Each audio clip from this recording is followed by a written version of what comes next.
Good morning, USA, and welcome to another episode of the Bernie or Bust Show.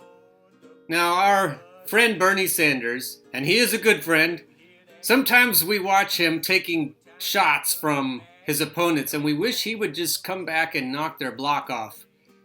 When you look at some of the opponents he has, he is wise to kind of soft pedal any animosity. And I think sometimes when he calls Joe Biden a friend and then Joe Biden laughs in a kind of a skeptical way, I think that's good. I think that's a strategy that Bernie can use to his advantage. But some of these assholes are elitists. Trevor Noah is an elitist. Other people like to make fun. Trevor Noah's humor often comes at the expense of other people. And so if you've been in a playground discussion, you've got a bunch of I don't know, mean girls, mean boys, and you're standing around and somebody says something and everyone else laughs. You can tell by the way they laugh whether that comment was made at the expense of somebody else. If somebody else is paying for it, in other words. And so when you hear mean laughter, you think, oh, they think that's really funny. But you can feel the negativity in it. You can feel the cruelty in it. And so some of the laughs that Trevor Noah gets, if you find yourself laughing at him, consider maybe it's the cruelty within you resonating with the cruelty within him. And I'd like to give you an example. So the title of today's show is Trevor Noah funny? And I guess it depends on if the cruelty within you resonates with the cruelty in him. Klobuchar going after Buttigieg was just the undercard fight because the main event was between Buttigieg and Elizabeth Warren. And this came on the topic of campaign donations. I've said to anyone who wants to donate to me, if you want to donate to me, that's fine. But don't come around later expecting to be named ambassador. The mayor just recently had a fundraiser that was held in a wine cave full of crystals and served $900 a bottle wine. Think about who comes to that. Billionaires in wine caves should not pick the next president of the United States. We're going to let Pete speak for himself here. Now, if you find yourself laughing and it's not out of cruelty, it may be that you're laughing to see the comeuppance of people who deserve to be laughed at. I'm all about that. I do that all the time, if you didn't notice. United States. Mr. Mayor.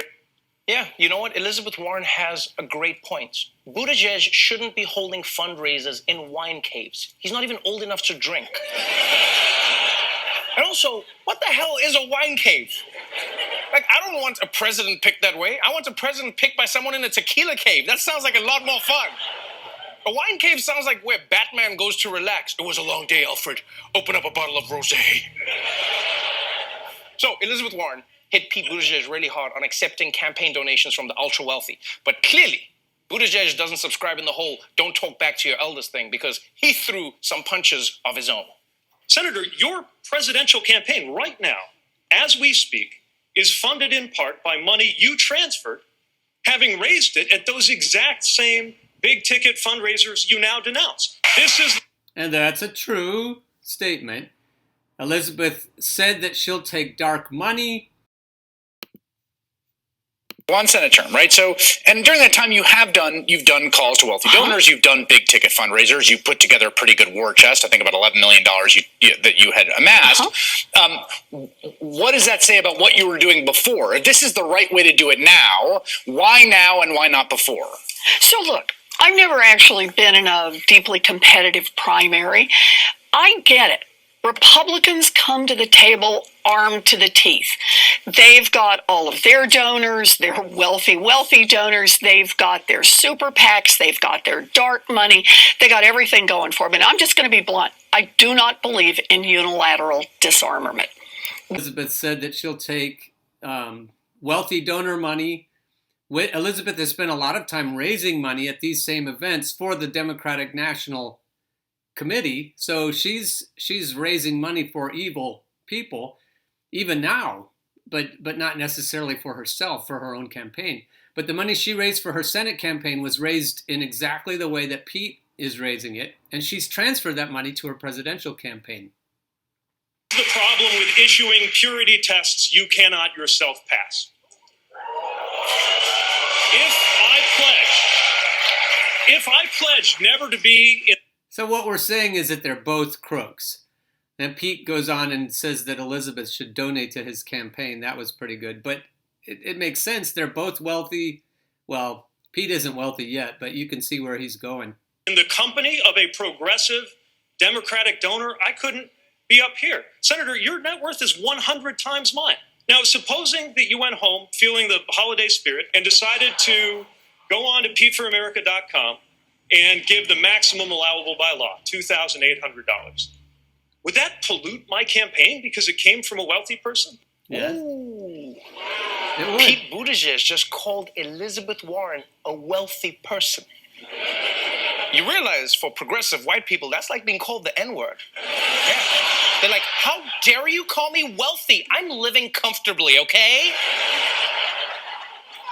And you could see Elizabeth Warren wasn't liking that because she did that thing that white women do when someone fights with them. They just face forward like, I'm not hearing anything.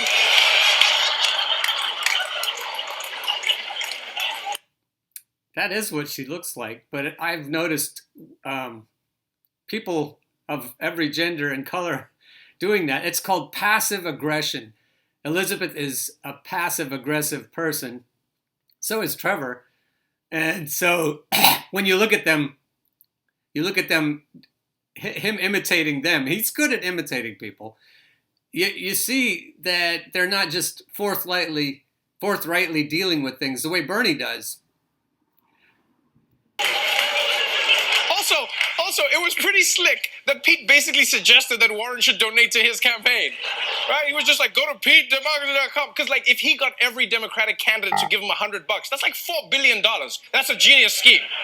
So basically, Klobuchar attacked Pete, Warren attacked Pete, and then even Bernie decided to jump in on that white-on-white crime. Now, there's a real Why did he say white-on-white crime?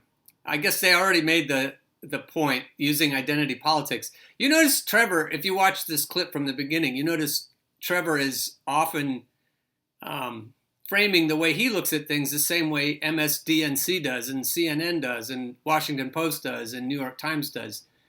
And his talent agent is Creative Artists Agency. And I'd say a lot of the way he looks at things is coming at it the way the talent agency funded pundits come at things. The thought leaders, the people who are famous, the elitist white people and brown people. Doesn't matter, does it? Elitism stinks either way. The way they look at things is the way he looks at things. He doesn't even let Bernie finish, and that's the point I'm going to make after this. The point of Bernie's funny moment here, he goes right on and says the danger of accepting big money in politics, but Trevor doesn't give him a chance to actually make his main point. competition going on up here. My good friend Joe, and he is a good friend, he's received contributions from 44 billionaires. Pete, on the other hand, is trailing, Pete. You only got 39 billionaires contributing. So, Pete, we look forward to you. I know you're an energetic guy and a competitive guy to see if you can take on Joe on that issue. The other thing he doesn't say is how many billionaire donors Elizabeth Warren has. But what is not... What is not a laughing matter is how money pollutes politics. That was the whole point of him saying that. But there's Trevor. Look at his face right there. Now I'm going to go on to a clip that Matt Orfalea did showing how the media are unfair to Bernie. And Trevor right now is being unfair to Bernie because he didn't let him finish his point. Watch what he does here. I said that Trevor Noah's humor is based on cruelty. This is based on cruelty right here. It's almost like Bernie can't tell the difference between kids and adults. All right, I think you're dumb. I think you're dumb if you don't sit down and learn how to read and write. No, you were not born stupid. Come here. The only way I think you're dumb, I think when you think you're dumb, because you're not. So Trevor Noah just took a cheap shot in his current coverage of the debates, but he also took a cheap shot in a previous show. I'm not sure which show that came from, but it's fairly recent. It's a cheap shot. It's based on cruelty. It's based on the agenda that his wealthy masters have. All right, leaving Trevor for a moment. Let's look at UFC's Kevin Lee endorses Bernie Sanders at a Las Vegas rally. Kevin is feeling the burn. Politics and MMA historically only used to cross paths during discussions of legalization. The sport has moved on significantly since then. Now we find senators, political representatives, and even the U.S. president himself reveling in fighter endorsement. Most recently, UFC lightweight star Kevin Lee was a special guest at a Las Vegas rally for Democratic presidential candidate Bernie Sanders. A couple weeks ago, I got to come to a town meeting here in Las Vegas, got to meet Bernie, and right away, as soon as I could see into his eyes, I could see that the man was a real fighter. Motown phenom. Good job, Kevin. A couple of weeks ago, I got to come to a town meeting, got to meet Bernie right away. And this is the Instagram photo. Bernie beats Trump. Yeah, I could look at that all day.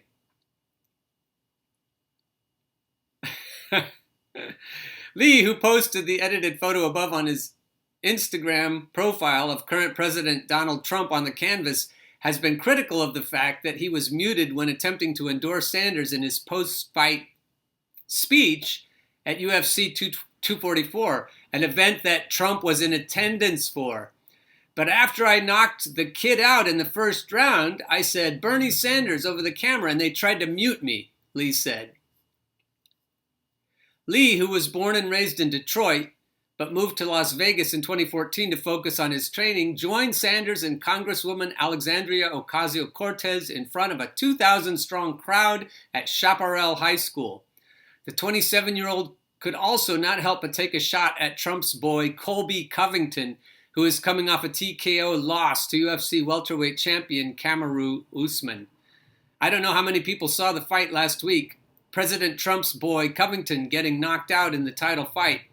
We all gonna take our lumps, but this man ran out of the back door of T-Mobile Arena, and I'm not ashamed to stand up here and say that I fought in that same arena in 2017 for my first world title, and I lost it.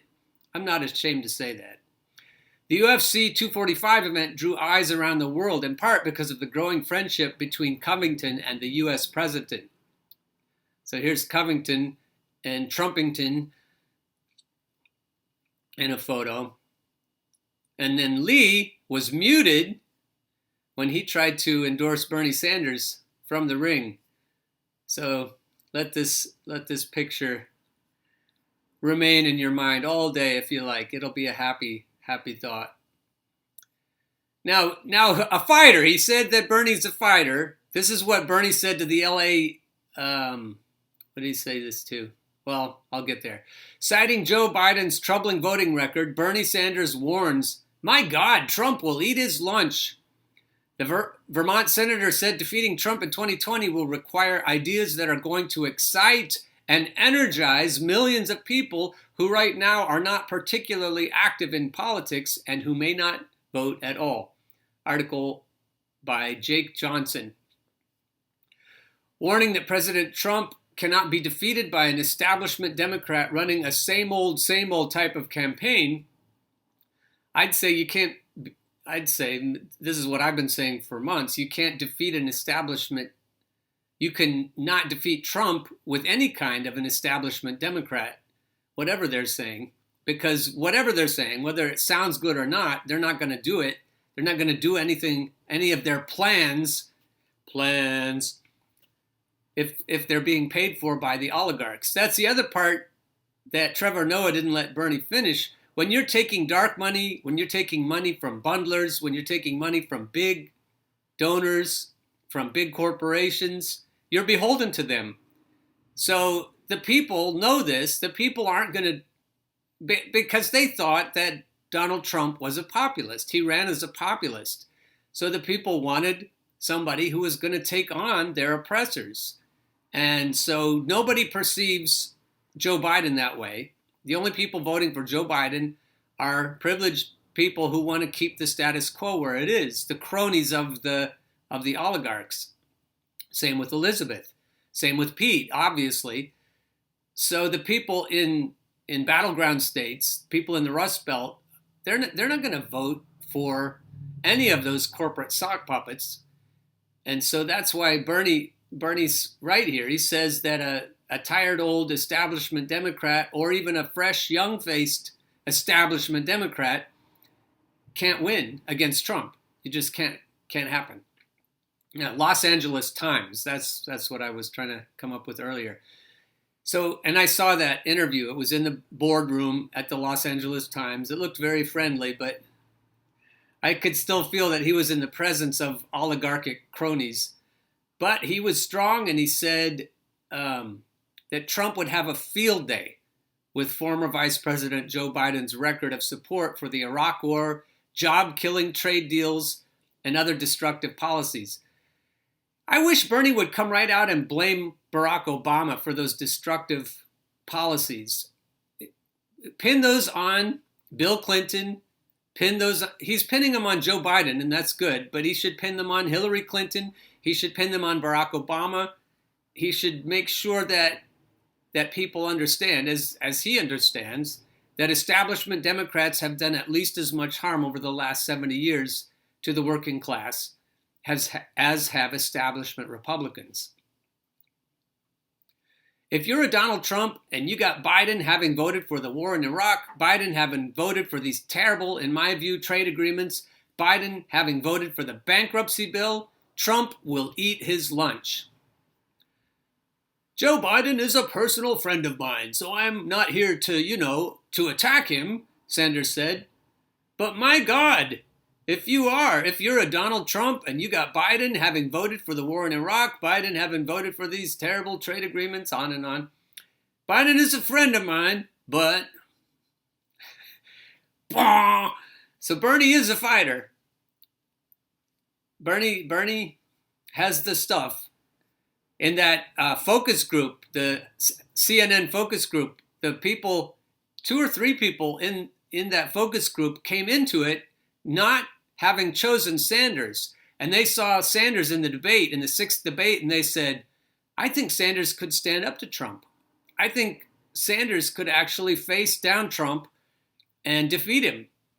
And they were won over just by watching Bernie. His feistiness, he's a fighter. So that's what's going to happen. I think you're going to see that. I don't think it's going to be tough for Bernie to beat Trump. I think it's just going to be tough for Bernie to beat the DNC establishment and get the nomination in the first place. Now, let's finish with, I am a union worker and I want Medicare for all.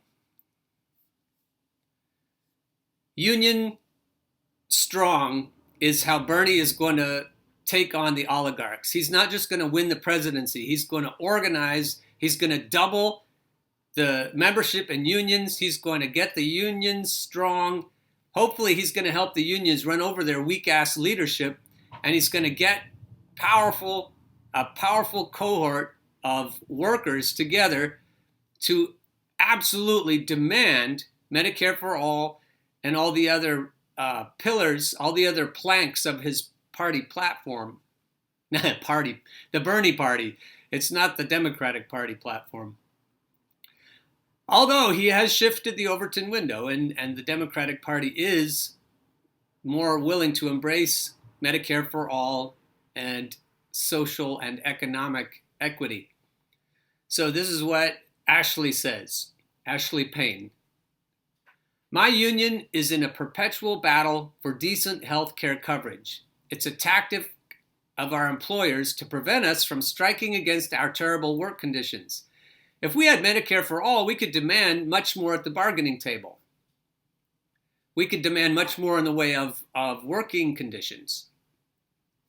These are protesters supporting Medicare for all in a rally outside PHRMA headquarters on April 29th. in Washington, D.C. That's a powerful picture.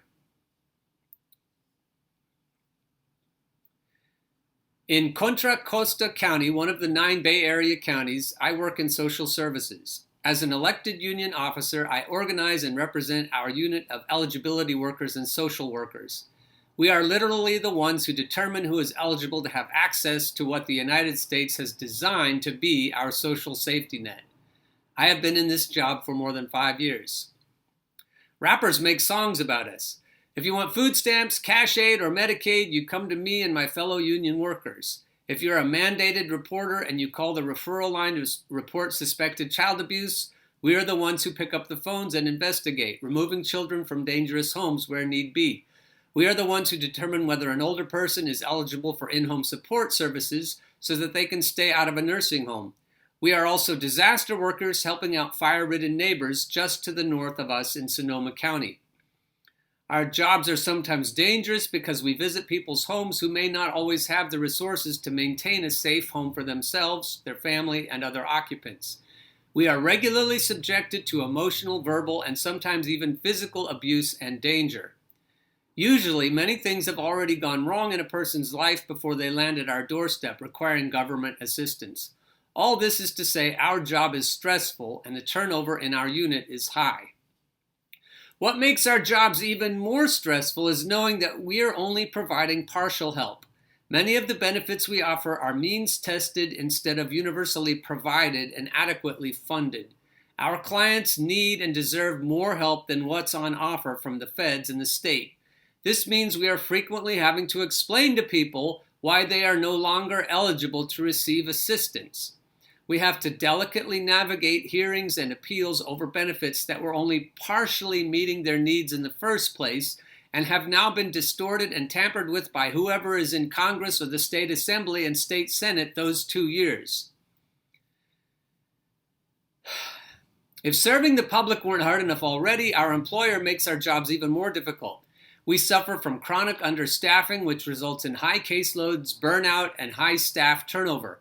Our benefits package is expensive compared to surrounding Bay Area counties, even though we are, according to my large public sector union, the 4th wealthiest county in the state and the 5th largest economy in the world, the state of California.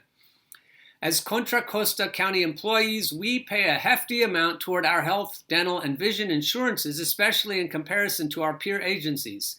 Healthcare is the top concern heard from our 4,000-member labor coalition of 9 unions. Social services is highly gendered work, so we have a lot of women carrying dependents on their plans. I'm sure they have a lot of women of color. For those who are married, our spousal waiver rate is very high, meaning the county's plan is being waived in favor of their spouse's more affordable plan. The rates vary wildly, with no single plan being obviously more affordable. We are being robbed in Contra Costa County, as are so many workers across the United States. As part of our contract extensions are now due to expire in June 2022, last fall, our union spent vast amounts of time bargaining health care. We know this is the number one reason that drives staff and potential new hires out of the county and into neighboring agencies like City and County of San Francisco, Alameda County, and Solano County, all of which offer far more affordable health care benefits. The wage increases that we did win aren't felt in our paychecks because they have been eaten up by the January 1st increases to our health care plans. Year after year, our salaries continue to fall behind our peer agencies because of our exorbitant health care costs. In fact, we are still meeting over health care. Elected union officers and our union staff meet collectively every month with our employer to rework our health care system to move to a more sustainable solution. So the long and the short of it is that we don't want to be bargaining. I'm in a union too. We don't want to be bargaining for health care. We want that off the table so we can bargain for better working conditions. Now, the other point in this one, she's working for people who need help. That's her job, is to help people get help. And because of the way our country dysfunctions, she's not able to offer the help to people who really need it. So she wants her working conditions to be better, And I bet her working conditions would be a lot better if she could offer the help that people actually need instead of telling them why they can't have the help they need. I bet her job would be less dangerous physically and emotionally if she could actually provide people what they need. Sort of like being a teacher in an inner city school, or just being a teacher in a public system of higher education where they don't care about the disciplines that you care about, and they lay you off because you're teaching in something that they don't value, like music or philosophy or foreign languages.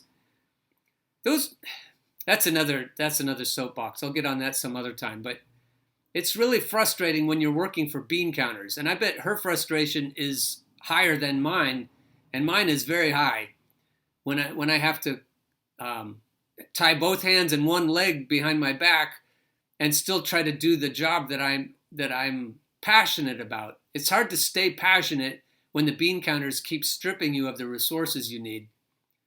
So among ourselves, we union members know that we are wasting our time. We spend days and nights poring over spreadsheets, studying RFPs from health insurers, surveying our members about their chief healthcare concerns, and trying to divine why they chose one plan over another. Over time, this becomes an obstacle to bargaining for better working conditions to improve our public services. If we had Medicare for all, we could be marching on the boss about the numerous health and safety violations in our workplace. It feels like, I don't feel it, I know it is, a union-busting move for employers to be opposed to Medicare for all. That's a good point. It is a union-busting move when our employers are opposed to Medicare for all. If the bean counters in the Pennsylvania state system of higher education are opposed to Medicare for all, it's because they're trying to bust our union. IBB, that's a way that they're bargaining with us. They're trying to get us to agree with them in advance so we don't strike on their asses.